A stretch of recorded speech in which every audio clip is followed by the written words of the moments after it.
જાગ્યા ત્યારથી સવાર કોલમમાં આપ સર્વેનું હાર્દિક સ્વાગત છે. મિત્રો, ગુજરાતી ભાષાશાસ્ત્રી અને સાહિત્યવિદ એવા સ્વર્ગસ્થ ડૉક્ટર યોગેન્દ્રભાઈ વ્યાસના જીવનનો નાનો એવો એક પ્રસંગ છે.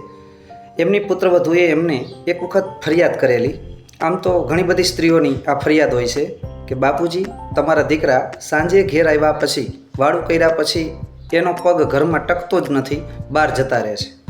યોગેન્દ્રભાઈ વ્યાસે બીજે દિવસે એમના દીકરાને પાસે બેસાડી માત્ર એટલું જ કીધેલું કે બેટા, અત્યારે તારી દીકરી તારા ખોળામાં રમવા જેવડી છે. મોટી થઈ ગયા પછી તારો ખોળો ખૂંદવા નહીં આવે.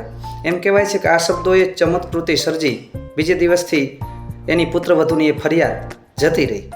મિત્રો, યોગ્ય સમયે યોગ્ય શબ્દોના ટકોરા પડે તો પ્રશ્ન હલ થઈ જાય. કવિ બાબુલાલ પટેલ લખે છે કે હૃદયને જો લાગણીની ભાષા મળે તો સાચા સંબંધોના ખુલાસા મળે.